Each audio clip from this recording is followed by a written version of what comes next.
So this is the Roatan Express, about 70 miles from Fort Myers, 190 foot deep. This ship was sunk in a storm in 1992. This is actually my first time diving it, and this is for the tournament St. Pete Open. I did not get anything on here, but my buddy Chad got a cabera, which was the main targeted species on this dive. The visibility was amazing this day, with tons of life throughout the water column and plenty of caberas and black groupers to be seen.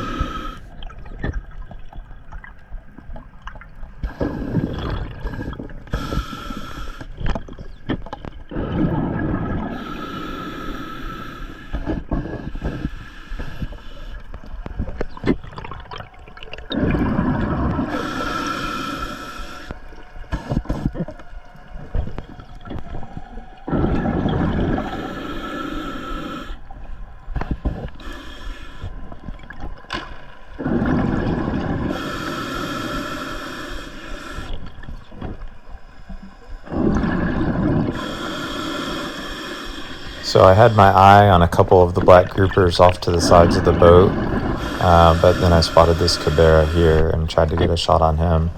I knew the blacks weren't big enough to win, and this cabera being small still had a chance in this tournament, even though it didn't really have a chance in this tournament. It was a cabera year.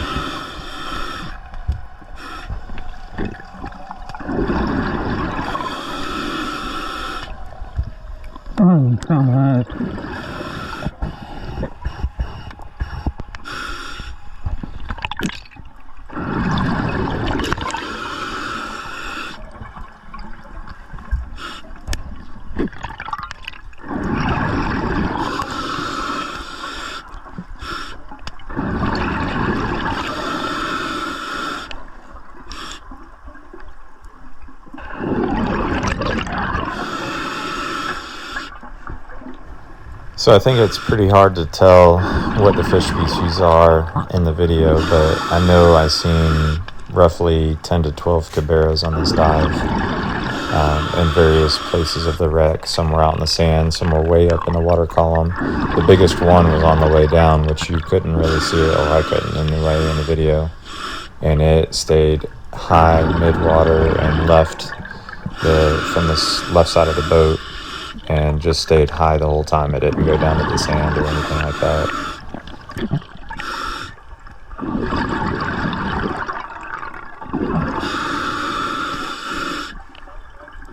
If you look here on the top deck going to the left, you can see another cabera there.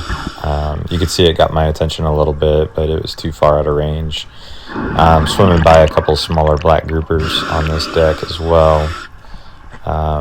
I think that cabera goes over the edge, and then I follow it over there to the stern of the boat where you'll see the prop. And there's also a lifeboat on that side of the boat too, sitting upside down in the sand. There's another cabera right there in front of me, just out of range though.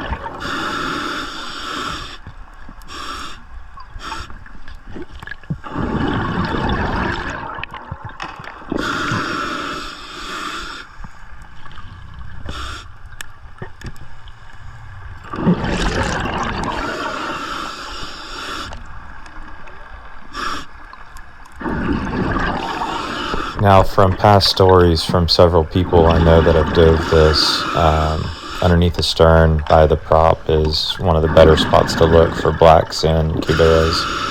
So I'm checking this out, and as I work my way forward, there's a nice little black that squeezes out, bull shark out in the sand that he runs out by. I was putting that fish at around 30 pounds, but when I kind of slowed it down and pulled a still shot out of it, he looks much bigger in the picture. I always underestimate him underwater, but he might have been a 50-pound fish.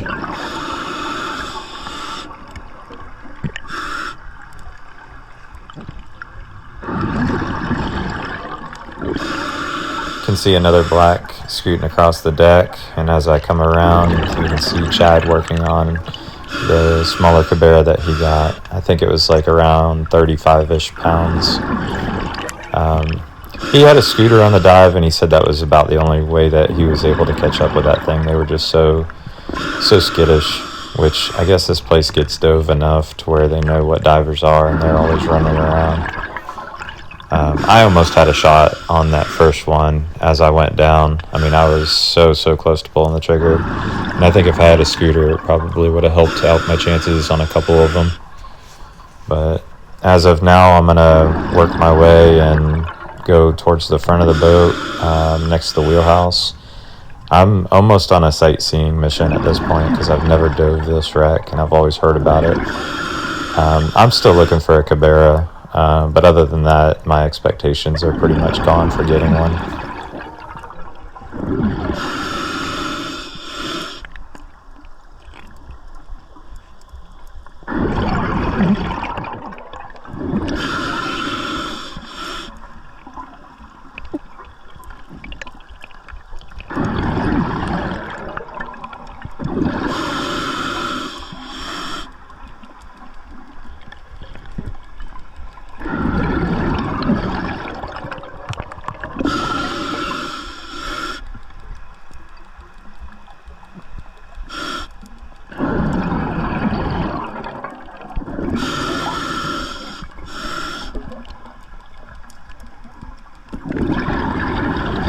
So at this point, it's pretty much time to start working my way slowly up and hope for some pelagics to show up. African pompano would do real well in this tournament. I did see 2 of them out over the sand, kind of by where that bull shark was. They were hugging the bottom, and they didn't really look that big either, but I definitely would have taken one if I seen it on the way up. Chad and I both come up real slow on one of these dives to give those African pompano a chance to come and find you. There's enough amberjacks and rainbow runners, and this is a known spot for APs, so it's definitely worthwhile to take your time, look for them.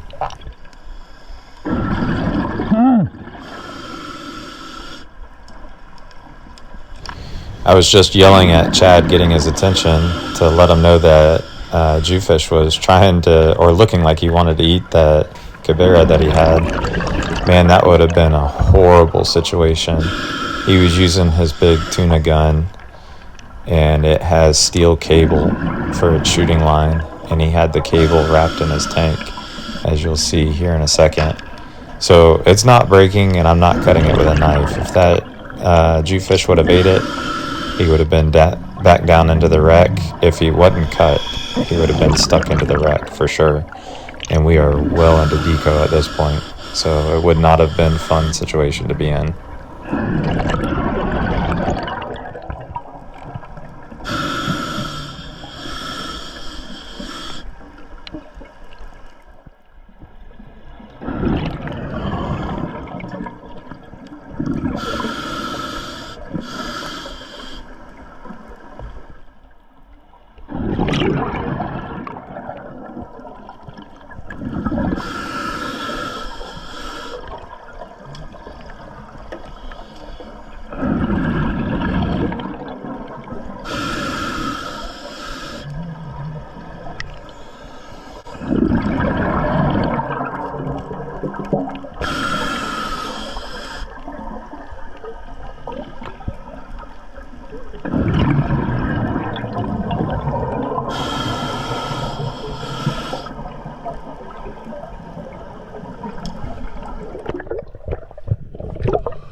You want to lift it here or on the back?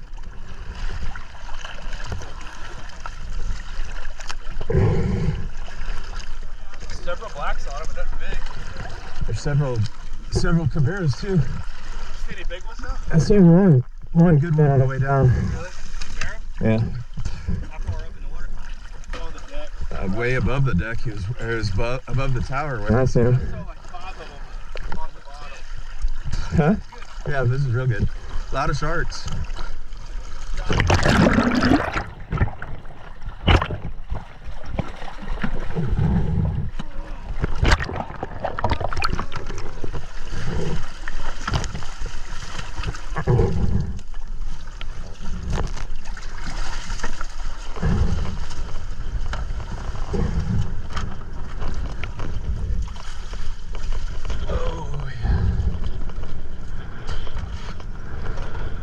Where's he at?